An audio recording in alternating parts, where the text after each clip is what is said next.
Welcome to Fish Nerds Podcast, where we talk about fish, fishing, and eating fish. I am Dave Kellum. And I'm Clay Groves. Together we talk about the fishy stuff that happened to us, people we know, and other fish nerds we've seen. Anything is fair game and is usually true. We are going to talk today about Clay's Double O Grove story, our Fish in the News segment. Todd Donovan, a friend of ours who is on his own quest, is going to be talking about opening day, which was this last weekend here in New Hampshire. And then I'm going to talk about the herring returning to Exeter. Yay, herring! Yay! Updates to our fishing quest and highlights of fishnerds.com. We added something. So, Clay, what's up with Double O Groves? All right, well, here's the thing. So, anybody who's married knows you have to spend time with your wife. It's important. And being a nerdy guy, and my wife's kind of nerdy too, we decided to watch a James Bond movie, and we thought, well, let's make a meal that matches up with the movie we're going to watch. Extremely nerdy. Okay, got it. Extremely nerdy. So we did a little Google search, and in our search, we found the creator of, I almost said Austin Powers, the creator of James Bond. Ian Fleming. Was a huge fan of Eggs Benedict. And he tried to work all the stories he wrote into James Bond eating Eggs Benedict. I've never witnessed this. I have no idea if it's true. But the gods of Google have said it, and it must be true because Google never lies. So I decided to kind of work that a little bit with a pan-seared Atlantic salmon with fresh asparagus, and the salmon topped with poached eggs, hollandaise sauce on everything. And it was hands down the best salmon I've ever eaten.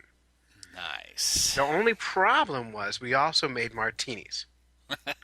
And did you put hollandaise sauce in that? No, but we probably should have. I've never had a martini that, made appropriately. I guess it's just alcohol. Now, did you shake it and not stirred? Maybe that's how I screwed it up. I stirred it. Okay. Either way, it tasted like a big glass of vodka. So. But I should probably tell you too. We had only one martini glass in the house, so I had mine in a water glass. So. Yeah, that was probably probably, but I don't think it made any difference. So. All right. But either way, if you've never had pan-seared Atlantic salmon topped with poached eggs and hollandaise sauce and some fresh asparagus, do it. Make it. It's super duper easy, and you'll be a cooking hero. Now, did you post that on fishnerds.com? I will. Yes, that sounds like a good idea. I'll put the whole recipe up, and it's super easy to do. Awesome. Yeah. So very good. Who knew that about Ian Fleming and Eggs Benny? And it's probably not true, but who knows? It makes for a good story. It doesn't matter. Either way, it got me to eat something I never had before, so that's a win. That is a win. On the subject of maybe true, who knows, the science section of NBC News today ran a story that said fish are using sign language. Awesome. Because we all know that is it American Sign Language? I don't know. Do they have thumbs? I don't think so. These are Mediterranean, Red Sea, so no, it must not be American. See, that's why. Americans are always so backwards, using our thumbs for sign language. So yeah, I know. Yeah, so this is sign language. According to this, 2 types of fish have been shown to use gestures or sign language to help one another hunt. This is the first time these types of gestures have been found to occur in animals other than primates and ravens. So this was interesting, and I was thinking, oh, well, sign language, that's good, and do they have little translators that kind of go with them, They got a little hermit crab on their back going, oh, that means turn left. He's saying hello, say hello back. Exactly, these little interpreters. I don't know. So then I read further, and it says one's a grouper and one's a coral trout, which I have no idea what a coral trout is. No, but I'm not surprised about the grouper. Yeah, why not? All attitude, man. Talk to the fin. Well, apparently these grouper in the Red Sea hunt with giant moray eels. They're friends? They're friends. That's sweet. Someone's writing a Disney story. Someone is. And then a Napoleon wrasse is partnered up with the coral trout. Okay. I don't know what that means. So wait, a fish called and oh, I'm sorry, no. Coral trout is teamed up with the octopus. Wow. So I don't know where the Napoleon wrasse comes into this. I'm pretty sure an octopus is not a fish. That's true. That's true. So according to these scientists, which sounds like they got a kind of a cheesy grant, they said they found the fish are able to point their heads towards the prey. That's it. That's it? That's Isn't it. that what anything hunting does? I would think so. But, they did this months and months of research, and they see where these grouper basically go, hey, there's something here, hey. I need a new job. That's awesome. And then the eel or the octopus just follows it, and because the eel and the octopus can get into the holes that the other fish can't. And I assume they share the fish. Well, that's unclear, but I think the fish freaks out that gets trapped and either gets eaten by the eel or eaten by the grouper. So either it pops out of the hole and the grouper eats it, or it stays in the hole and the eel eats it. We got to find some funding. There's got to be something we can do. I know. But anyway, so that's the big fish news is that Good news. the headline is fish are using sign language and they're basically pointing with their heads where there's food, and then their hunting partner comes over and it seems to me that it's the hunting partner that has all the smarts in this operation. They just wait for the fish to point at the food and then they go get it. Yeah, exactly. Now, yeah, it's interesting that just those animals are the only ones that communicate. My dog does a pretty good job of communicating. But they didn't list that as one of the animals that communicate. So no, it's a primate or a raven. So yeah, like I said, I'm not sure, but NBC News, it's got to be right? God, well, yeah, someone got paid. Someone got paid. All right, so that's our fish in the news.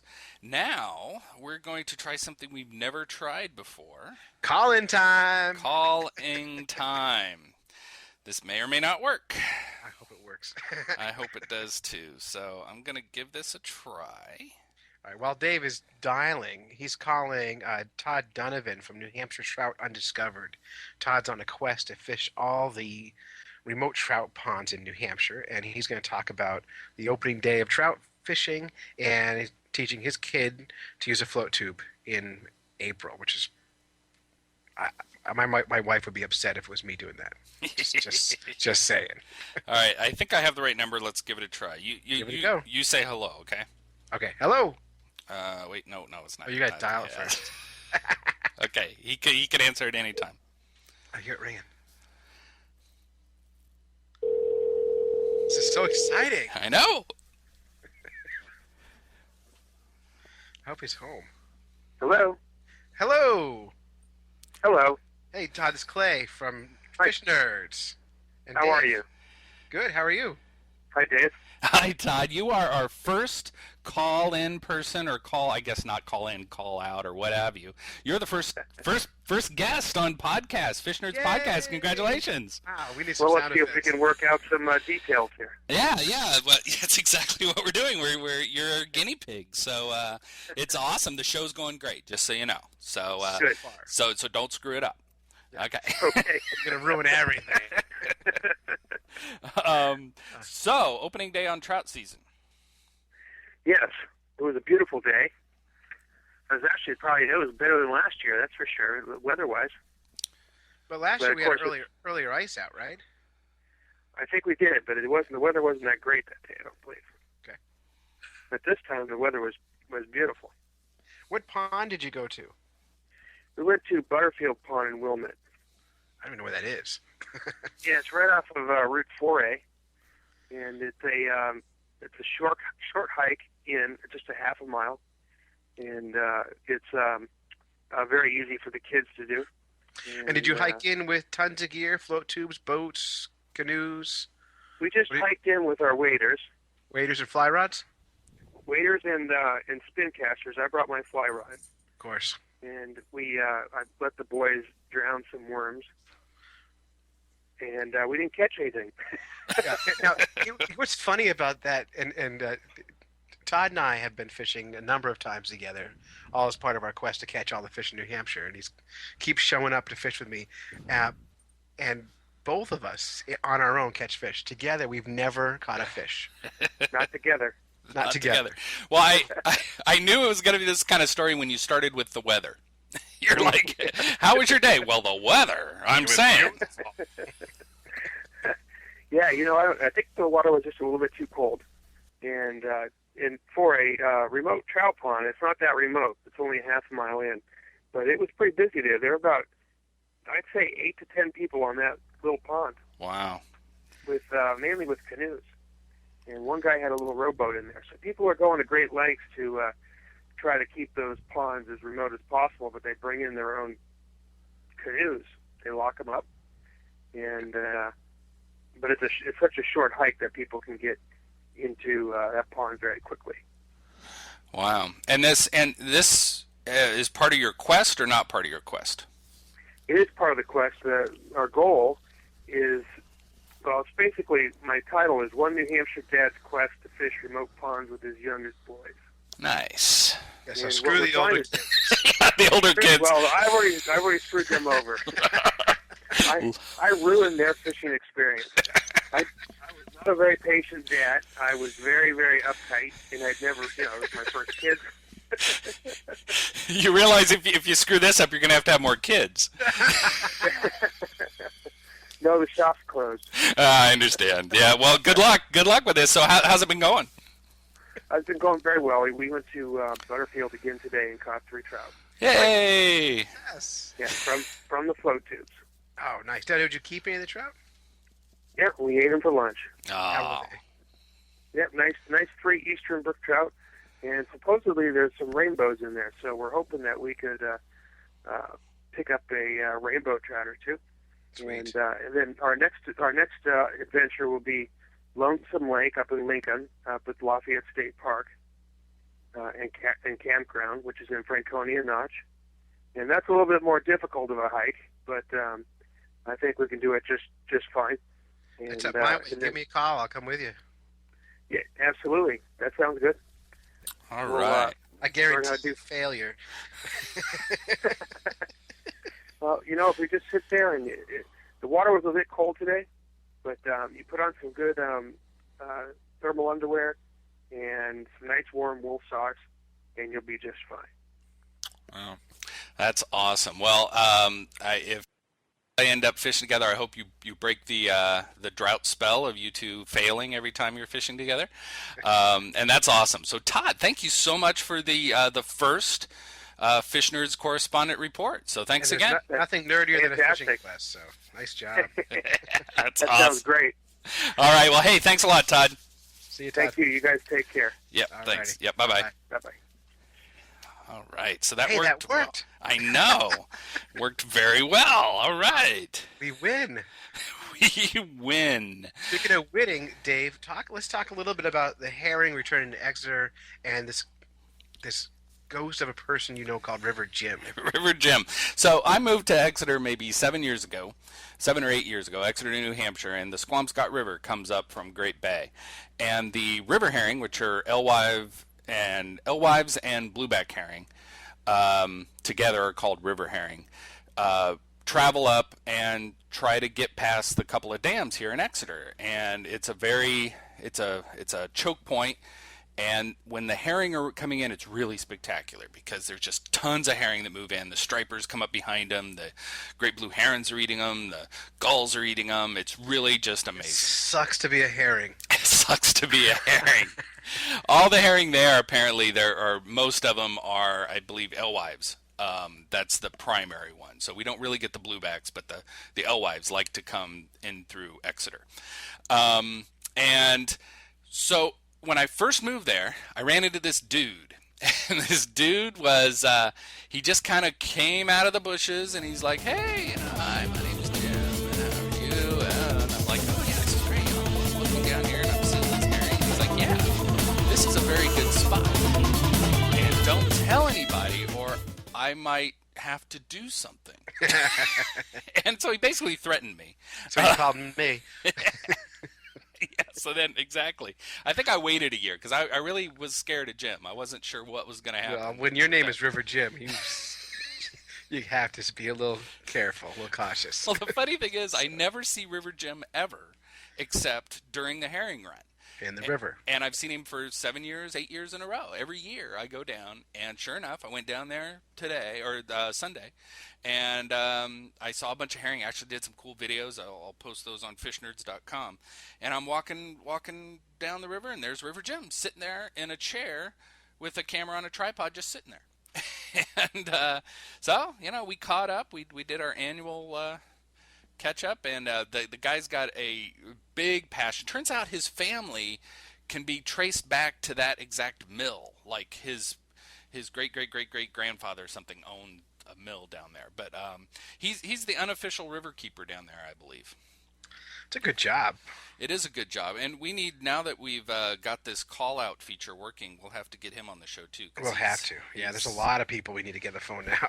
Yeah, exactly. So but River Jim, while he's in the water too, so it'd be really fun to hear that phone get dunked when he catches a fish. That would be awesome. So River Jim, the River herring Jim. are in. Check out the videos on fishnerds.com. They're awesome. So. Cool. So now we're moving to the quest updates. Clay, you went updates. out, right? Yeah, and for those who are new to the podcast or new to the quest, Dave and I have been on several quests now for several years. The first quest was a 1-year quest to catch and eat every kind of freshwater fish in New Hampshire. We're now on year 2 on that quest, almost 3. So, but we don't care. We're going to keep moving on. And the other quest is we're on a quest to fish all the dams, active dams in New Hampshire, and fill our dam bellies while we're at it. So those are our 2 quests, plus just trying to catch a fish. So we have 6 or 8 fish left on that first quest, and the fish we're really hunting right now because it's spawning season are long-nosed suckers. So I've been and they live in a different watershed than I live, so I have to drive 45 minutes to a different river to hunt these fish, which happens to be at the base of Mount Washington. It's a beautiful spot. And so I drive all the way up there, and it's a long drive, and I leave at like 5 in the morning because if I leave later, then my kids talk to me, and I can't go anywhere. And I listen to NPR, which normally is okay, but on Sunday mornings at 5 in the morning, all it is the BBC. And I'm pretty sure the BBC is trying to kill me. They're just trying to make me so tired I can't drive anymore because they just drone on and on with their terrible accents and reading poetry and horrible things and interviewing people with accents I can't get over.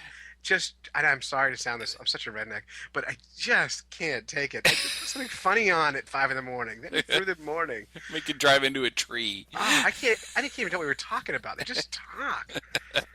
So. Well, that's the BBC, so. It is. But I drove all the way up there. I put my waders on, and there were turkeys everywhere spawning. Turkey spawning? No, they don't call it. Spawning? No, they don't call it spawning. I only talk fish. So the turkeys were doing it. Nice. Yeah, and that was fun. So I grabbed my spear, because you can spear suckers, and I hiked down to the river where the fish are supposed to be, and there was ice all over the place. So the water should be about 42 degrees for sucker spawns, for long-nosed suckers. And with ice there, I was pretty sure the thing was colder than that. But I went in the water and hiked around a little bit, saw no signs of life, and decided to head to another place just to spear a sucker for fun. So white suckers are spawning in a pond, lake, about 45 minutes south of there, called Lake Chicora, which happens to be under the most photographed mountain in the world, Mount Chicora. Nice. So just Google it, you'll find it. Or you can go to fishnerds.com and see pictures. Which wait, one side note, pause. Yes. One of my favorite stories ever is you creating the ugliest fishing shack ever created and putting it at the base of Mount Chicora, which is the most photographed mountain. So that year, anybody who came by in the winter to take this picturesque, beautiful picture of Mount Chicora got your ugly shack. Ugly, with a tarp roof. Tarp roof, all this stuff. You build everything out of the dump. And anyway, I thought that was it was a great shack. You were photo bombing before it was called photo bombing. Before I ever heard of it. I know. But here's the thing: so I had my kids with me for that second part of the trip, and we went down to the lake, and there were suckers spawning everywhere. I mean, they were just getting together, these little groups. And if you don't know this, white suckers need at least 3 together to spawn, menage a trois. Although Oh. I saw more than that happening. I don't want to talk about it because I don't want to embarrass any of them, but there were at least 3 in a pile. And the way it works is the female, which is much bigger than the male, she parks herself right in a good spot. And the males swim up on either side. They kind of beat her with their fins and their caudal fin and stuff, and apparently she likes that. And she drops a bunch of eggs, and then the 2 males on either side go nuts, and a cloud of milt. And you see this happening like crazy. It's so cool. And then the rainbow trout come in and eat all the eggs. Yep. That's that's the circle of life. Wow. Short circle. Short circle. So I was out there. I had a spear, and my 3-year-old wanted to come out with me. I had my waders on. I don't have waders for my 3-year-old because she's 3. Right. So I put her on my shoulders, and I wade out there. And the suckers, I have probably a 6.5-foot spear, and we're in a lake. In a river, the suckers are tight together. You can spear them easy. But in this lake, you go near them, and they just take off another 5 feet from you. You just can't get to them. Yeah. So finally, Sammy's on my shoulders. A bunch of tourists pull up to take pictures of the mountain because that's what happens. I start telling them all about fish nerds and what I'm doing. And then they say, why don't you get one of those things? So I threw the spear into a group of spawning suckers, and I about sliced one of them in half. I got one. I got him on the first throw. Wow. And then I felt bad because I stabbed a poor fish, and it looked like it really hurt. So, yes. And that's got to be some kind of parenting award, by the way, to be doing that with your 3-year-old on your shoulders. I'm a hero. Yeah. That's awesome. Anyway, so I filleted it and put it in the freezer because I don't believe in killing fish for nothing. So we'll be eating that at another event sometime, hopefully. Wow. Congratulations. And you went sucker hunting too, right, Dave? I did. I went creek chub sucker hunting. Creek chub sucker hunt. Creek chub suckers. Now, we feel bad about the creek chub suckers. So it's one of the 8 that we haven't caught yet. Mm-hmm. And it's the Rodney Dangerfield of fish because no respect. And we even pointed out that when they named it, they were like, "Oh, it looks like a creek chub, looks like a sucker. Let's just call it a creek chub sucker." Who cares? No one's ever going to see him anyway. That's right. It looks like bait. So the creek chub sucker, I went out looking for them, and what's neat is I bought an underwater camera and was able to do some scouting, and I found a school of little fish in this spot that New Hampshire Fish and Game had caught creek chub suckers before using a net, and there they were on the video. I can see a school of them. And I did some Google researching, and it turns out that yes, the young school up, but as the adults are solitary, except obviously during spawning season they're not solitary. And they're not as fun as the white suckers when they spawn, are they? No, they're just one-on-one, you know. Boring. Yeah, very. Also get married. Very Puritan. Jeez, prudes. Yeah. But anyway, so I went out Sunday and I put on the smallest hook that we have, which is a number 32, which is about half the size of a grain of rice. Teeny tiny. And tried to get these schooling juveniles to eat it, and they won't eat it. And I did some research, and it turns out that they eat like copepods and all these small little plankton, and that's what on a hook feeding. That size, can you get a scud on it? I can easily get a scud. I think I need to get like a water flea or something. I don't know. It's going to be really it's going to be really tricky. But these young ones just won't do it. So I'm hoping like every week these things are getting bigger, and hopefully I'll time it right so I can get them while they're big enough as they switch, because the adults eat insects and eat stuff that you can hook, and so I need to get them right when they transition. So well, get them. I know. I'm on them. So and report back. Yeah. So anyway, the quest gets very, very tough here at the end, but we will not give up. So that's the quest update. That's the update. And speaking of updates, if you want to see the Fish Nerds in person, we'll be making an appearance at Tin Mountain Conservation Center on April 30th at 7 p.m. You can just go to our website and you'll see updates on that, or our Facebook page to see an update there. It should be a good event, 1 hour with us. It includes eating a unique fish of some sort. We won't tell you what it is because we don't know. But it'll be unique, I'm sure of it. But come support us. It's a nice gig. Tin Mountain up in Albany, New Hampshire. Beautiful facility. and check it out. It'd be really great. That's awesome. And fishnerds.com is building and building every day. We're adding new stuff to it all the time. So our podcast feed, probably by the time you're listening to this, has been picked up by iTunes. iTunes. We're famous. We are famous, and it's just gonna get bigger and bigger. So be sure to check out and bookmark and subscribe to fishnerds.com. And remember, we troll the internet, so you don't have to. All right. See you next week. Bye. All right, bye. See ya.